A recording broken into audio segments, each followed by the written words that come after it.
to the road to growth, success of an entrepreneur. We've raised the bar. Learn firsthand from successful business owners and create your own path to success. I'm going to show you how great I am. It's time to hit the road to growth with team lead of the Enriquez Group, Realtor Vinny.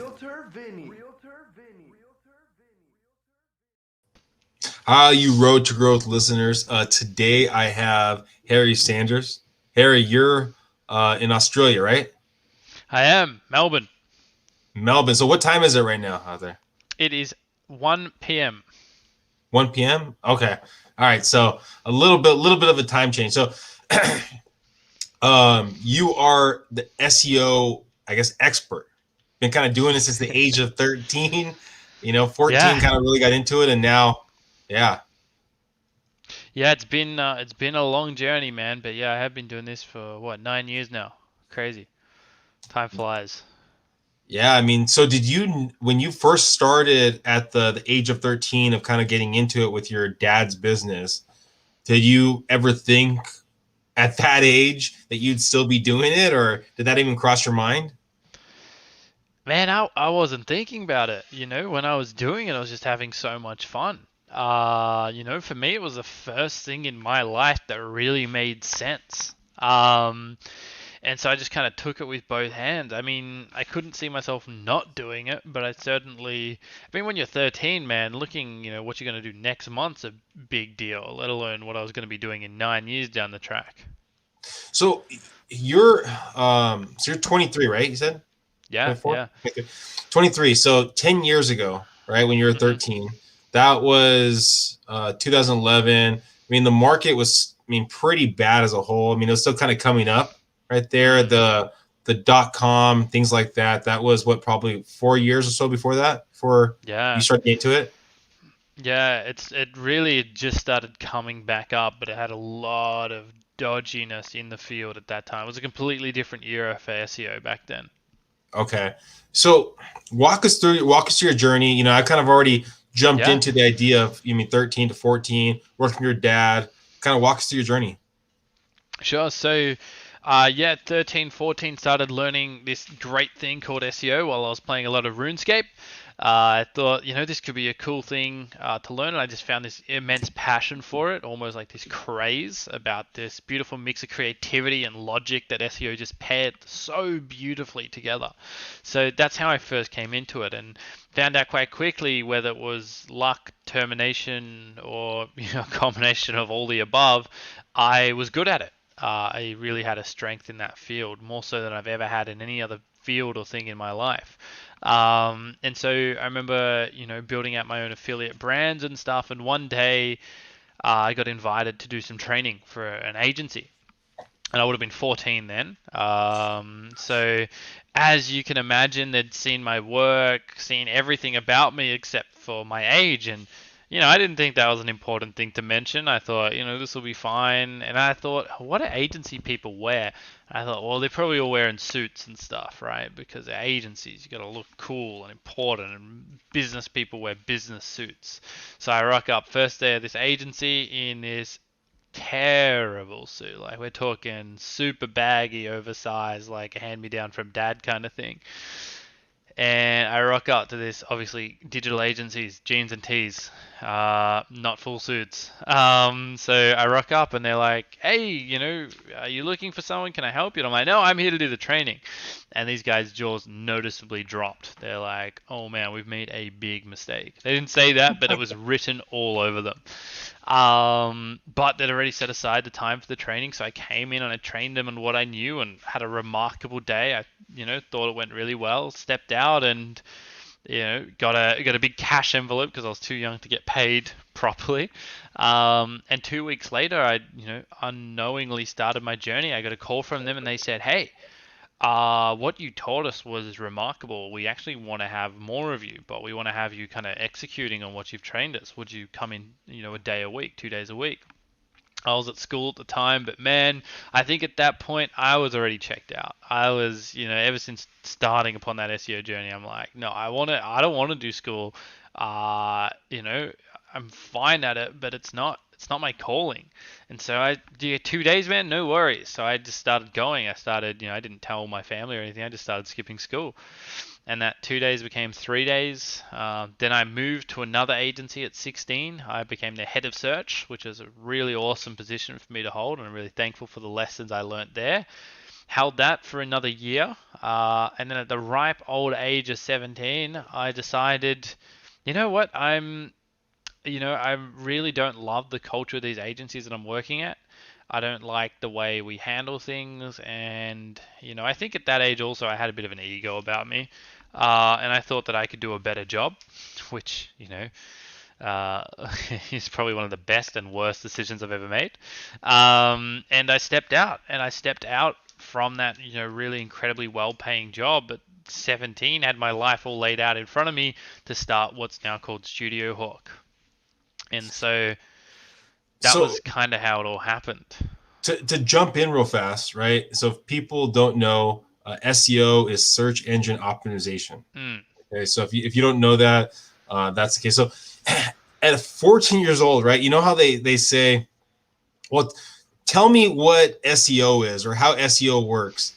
If I was a kid and you were a child at that time, so if you could describe it to other 14-year-olds at that age, how would you describe what you were doing?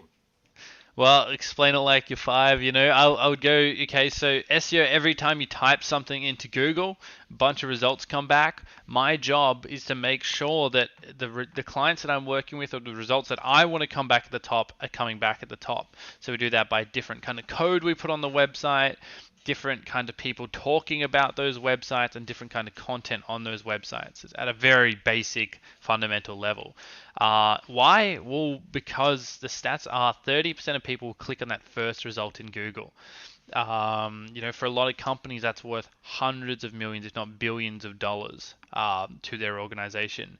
So we make sure that they're getting, all those millions and millions and billions of dollars coming through organic. When you started in the ripe old age of 14, right? There probably wasn't, or was there, as many sponsors? Because I now on some of the searches, it seems like it's like the first 5 different categories that come up are sponsored ads. Was that like that when you first started? Yeah, actually, it was very similar. There was actually 2 places ads were back in the day. They used to be at the top and down the banner on the side, if you remember that. Okay. What's evolved from there is back then ads were so inexpensive. They were so cheap, man. Nowadays they're very expensive. Everyone's doing advertising. So that's been a big shift. Whereas back then, obviously people were putting a lot of stock into getting these cheap leads. Whereas nowadays we get a lot of agencies coming to us saying, hey, we're spending more money than we're making on these ads. How do we kind of recoup some of that and bring that back into the business? So yeah, it's crazy. So, okay, you went on your own, you started your company, and I'm assuming when you started your company, it was all gravy. You're just getting so much business that everything went right. Yeah, 100%, man, and that's the story I like to tell. Unfortunately, if I want to be real truthful, when I stepped out, I burnt bridges with my old agency, which is an incredibly dumb thing to do, but you can thank 17-year-old me for that. And I didn't realize how vulnerable I was. I spent all my money on forming a company. My home life wasn't so stable, so my mum was, couch surfing herself, and I was living with dad and his partner at the time. Dad didn't have a place, so I was staying at his partner's, and for whatever reason, she decided that I wasn't welcome anymore. Bit of a firm move, and so I, just like that, found myself from being the great, most successful, well, not the most successful, but doing great in my life, to ending up on the streets. Literally, I slept under a bridge for a week, over a week, and then I was couch surfing in between, sleeping wherever I could in between, and this went for about a year. I was on the streets working with housing authorities, and really quite a full-on situation. And I've unpacked this and talked about this in a lot of different things and a lot of different youth initiatives that I do. But the nuts and bolts of it was a crazy time in my life. It was really a rock bottom. I had no money. I couldn't find work at the time. And I was literally just, building out this agency, trying to get whatever clients I could get. Crazy stories. how do you talk to a client trying to earn their business when you're basically living on the street? I mean, that has to be a very difficult Yeah. interaction. Oh man, 100%. Because I would be rocking up to networking events in like tattered clothes and these dirty shoes and stuff. Well, that's all I had. I didn't have anything else. Um, and I didn't really realize it at the time, but that presentation is so important. But I eventually, after I just perseverance, found a couple people that would take a chance on me because I was out there and I was undercutting everyone else because I needed to get the work, right? And so I would be working for below minimum wage with these highly specialized SEO skills that, previously I would have been getting billed out at like 150, 200 an hour, and I was working, $12. But what that did for me, while it wasn't a lot of money, it was some money, and I could afford some things. And eventually, I did such great work for them. They were telling their friends and raving about me, and I started to build up this snowball effect, right?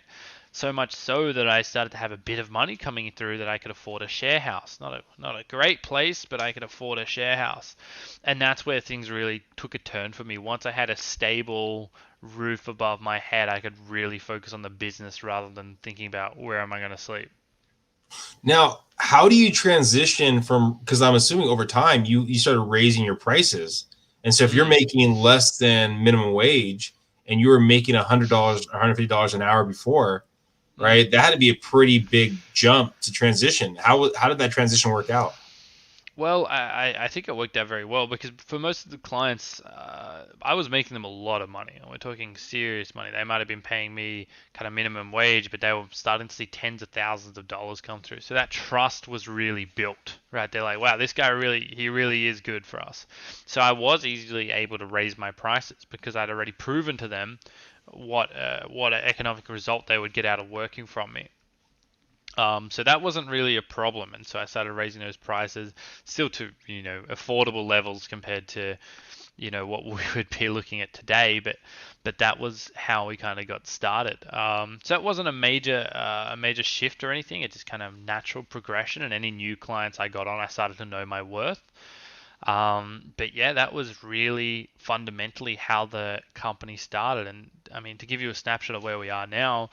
5 years post that, we've now got 35 staff in Australia. We now have a team of 4 in London. Probably about 6 million, 7 million in total billables. Just doing SEO, working, we're the largest now in Australia and hell bent on that global domination. How do you stay above the game? Because I look at it sometimes where I used to be fairly good in technology. I used to be fairly good in technology, and now I see my nieces and nephews basically doing coding. And you're like, oh my gosh, I did not stay up to it to start seeing what was going on. So I'm assuming the technology and the SEO is changing on a monthly, yearly basis. What are you doing to stay in front of the competition? Yeah, it's an incredibly good question, actually. I mean, for me, it's a strong focus. We're very, very incredibly focused and niched on what we do. We're not a digital marketing agency. We don't do your advertising. We don't do your social media. We literally just do SEO. So that one component of the bigger puzzle. So very, very specialized, which gives us a remarkable ability to own that space. Where we're competing with companies like you explained that are doing a lot of different things shift quickly and all of a sudden their knowledge is relevant. Our entire company revolves around that one thing. So we have different people responsible in their job descriptions for new technologies, new initiatives, new things that are emerging in that space and rolling them out into SOPs or statements of processes for the broader agency. And then we have our own sites that we experiment on before bringing things to client sites. And so that whole system and tier really gives us an edge on more rounded competition. Something that I was just thinking about while you're talking, and you're telling that I really forgot about is you're telling me how big your company is and how many employees you brought on, right? And that was only 5 years ago that you're basically homeless on the street. Yeah. How did that transition work out from learning to take care of yourself and having yourself a minimum wage and now taking other people's lives in your hand, because now you have to give them work, make sure that you have enough money to take care of their job. I mean, how did that Yeah. work out for you? Well, there was a big transition point from when it went from being about me to being about others. And as soon as I got that first staff member, I think it started shifting and that mindset started changing. I started realizing, well, this is bigger than me now. I have to look after these other people. And so it's just a mindset shift. And I started focusing on how do I make sure that these guys have got consistent work, consistent money coming in, and I can help other people, because a lot of the people at StudioHawk come from disadvantaged backgrounds or all sorts of different backgrounds like myself, right? Mm. And that's always been a big part of the cultural values of Studio, giving people opportunity and allowing people to realize that. So I think at that point was when it started becoming a big thing. And it's not something I think about a crazy amount. It's we've got such strong values and such a strong why at the very center of what we do that makes growing very easy, because it all just comes down to why. Well, we want to create an agency that people love working for, and therefore our clients will love working with. It's just a very strong, easy to understand why. Okay, this is a question I've never asked you before, but I'm really curious because you're talking Yeah. about the culture and stuff like that. What is something that you wouldn't bring on a person if I'm interviewing for a job to work at StudioHawk, right? And I had this one quality, you wouldn't hire me because I had it. And what's one quality, if I did have it, you'd probably want to hire me? One quality that I wouldn't hire you for: apathy. Having Okay. a nonchalance approach to what you do. You're either in or you're out. I don't need a fence sitter kind of, yeah, I'll do this for a little bit, see how it goes kind of thing. You're either in or you're out. That will cost you the job. The quality I will hire you for is your passion. If you come to me, even if you're not that great, even if you're just getting started, but you come to me, you're passionate, you've done background research, you know that this is what you want to do, yeah, that'll get you an interview and probably a job. If you could go back and look at your 14-year-old self, that one person that was working for your dad, Yeah. would you hire that person for your company? That's a really good question. I've never been asked that before. I think I would hire 14-year-old me, but not 16-year-old me. Okay. I feel like 14-year-old me was hungry, eager, passionate, a great hire. I think 16-year-old me had been through the agency landscape and been molded into, and been shaped by what that agency's culture was, which is very ego-driven, too ambitious, to a point of, disaster. And I would not hire 16-year-old me. I think 16-year-old me needed a good slap and a punch. But 14-year-old me, certainly. Now, if we jump in from another 5 years, so you've come from 5 years from being homeless to now having, $6 million in a stream on a, where are you going to be in the next 5 years? Ain't that a good question? Well, we've already been setting up the UK. We've been setting up the US. Australia is on a great trajectory over here as well. I think for me to say, where I'm going to be in the next 5 years is incredibly difficult. I'd love to be at 100 people in Australia or globally. I would also have, where one of the big roadblocks that we've had to overcome is this idea of training, because in the SEO landscape, we've basically hired everyone that's got the prerequisite skills. So now we're at this point where, oh crap, we need to teach people these skills so that we can hire them, right? So that's why we created this thing called Hawk Academy. So I'd love to see Hawk Academy grow into a bigger initiative around, getting people excited about SEO and this new landscape of digital that's ushering in and coming in. So I'd love to see that becoming, we're at 2,000 students now. I'd love to see that get to 100,000 students. What's the goal of Hawk Academy? Is it like a feeder system to maybe going to StudioHawk, or is it educating people to grow their own business? It's educating people to grow their own business. It's like it's a very simple premise. We want people to learn and understand SEO for two reasons. Number one, you're gonna love it. That's a guarantee. If you don't like it, I don't want to hear it, right? I can't believe you don't like it. But it is such an exciting emerging field that I don't think enough people have had exposure to. So that's one part of it. I need people to learn more about it, become skilled at it. Because that uplifts the whole market. It uplifts the market for service providers. It uplifts the markets for clients. It uplifts the market for potential talent acquisitions for us. That's really what it is. It's a rising tide raises all boats kind of situation. It's not something where I think we've lost like $110,000 on that project, and we'll probably lose another $100,000 more. And I'm totally cool with that as long as we're getting strong, educated people throughout the other side, whether that's business owners implementing for themselves, whether that's people learning how to do it and wanting to work for someone, but that's really the goal.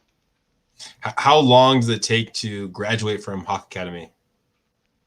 I mean, it depends on who's doing it. You can graduate in as quick as a week. You can come out with a certificate and really have a strong understanding of SEO in a week. Some people take a month. We've got a couple students now that have been going through it for 3 months, just kind of chipping away, redoing videos, taking notes, rechecking their notes. So it really is up to you. But you can do it for free. There's totally free versions, and you can sign up for and learn a lot of SEO. So that's really the goal. Well, you got me so excited about SEO that I'm gonna probably have to jump on there, if not tonight, tomorrow, and really get in there. Yeah. So hopefully, people listening right now are getting the same excitement for this as me. And if people want to learn more about basically your company, Hawk Academy, what are the best platforms for them to go to?